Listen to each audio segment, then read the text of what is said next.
Dewan Juri yang terhormat, saya Devi Jovita Tertia Siringoringo dari SMP YPPK Santo Paulus Abepura, Jayapura, Papua. Saya akan membawakan sebuah dongeng dengan judul Kabut Gunung Embaham, karya Ibu Dr. Ina Samosir Levaan.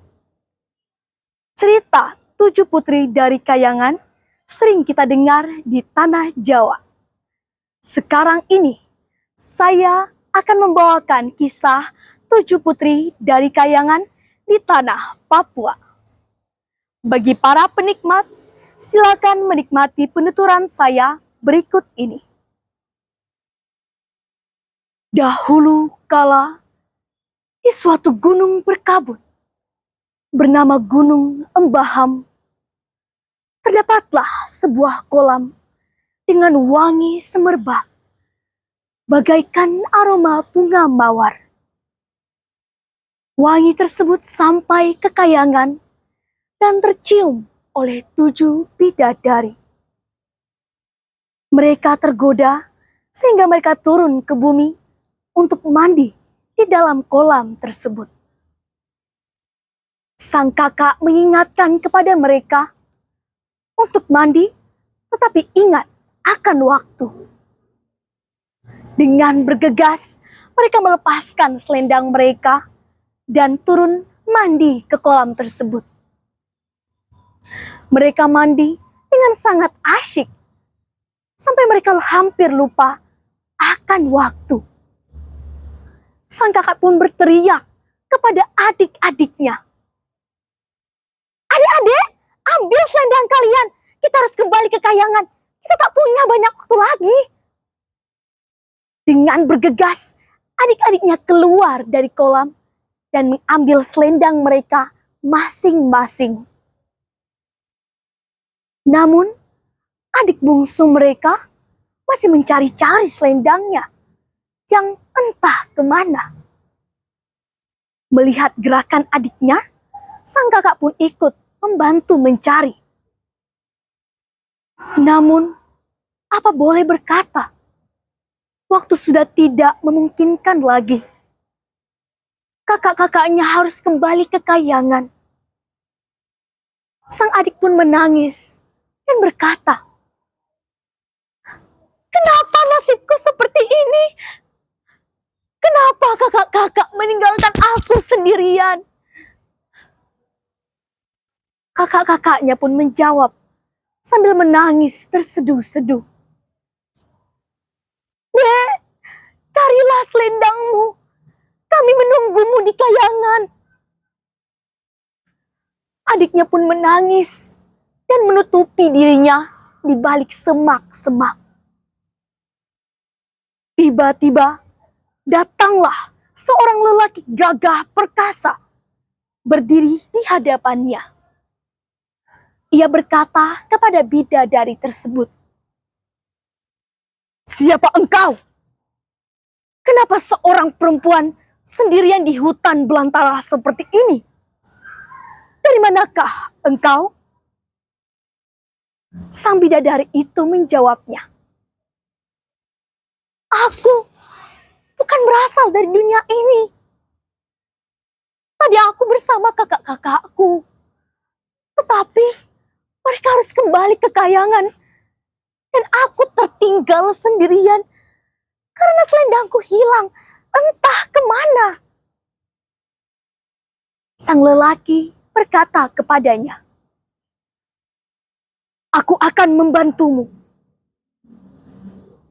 Tetapi bidadari itu menjawabnya, "Aku tak bisa hidup bersama manusia seperti engkau. Aku bukan berasal dari dunia ini. Aku berasal dari Kayangan." Laki-laki itu menjawabnya, "Engkau harus beradaptasi dengan dunia ini. Tinggallah bersamaku. Hiduplah bersamaku sebagai sepasang suami istri." Bidadari itu berkata, "Ya, mau.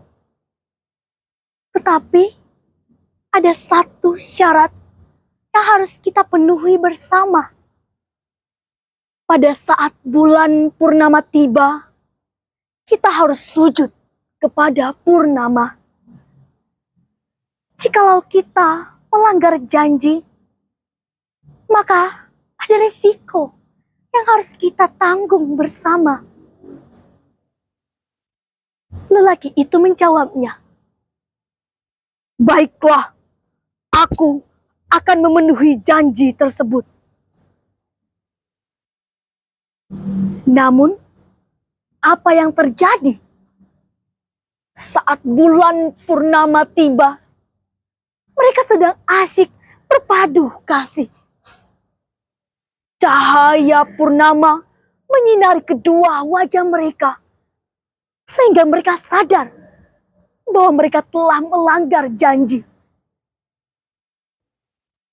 Sang lelaki pun menangis melihat istrinya berubah wujud menjadi seekor ular putih besar. Ia berkata, "Ini semua salahku. Ini semua salahku."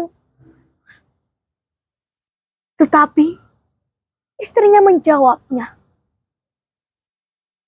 "Tidak, ini salah kita berdua.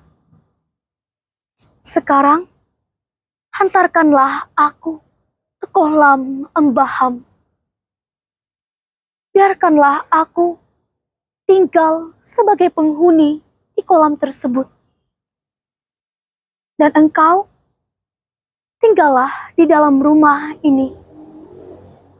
Aku akan mengharumkan kolam tersebut, supaya engkau akan terus teringat akan kenangan kita." Dengan haru dan penuh kasih sayang, suaminya menghantarkan istrinya ke kolam Embaham. Ia mengucapkan salam perpisahan kepada istrinya. "Istriku, meskipun kita berbeda alam, cinta kita akan selamanya abadi." Demikian dongeng 7 Putri dari Kayangan yang dapat saya sampaikan. Sekian dan terima kasih. Salam sastra indah bermakna.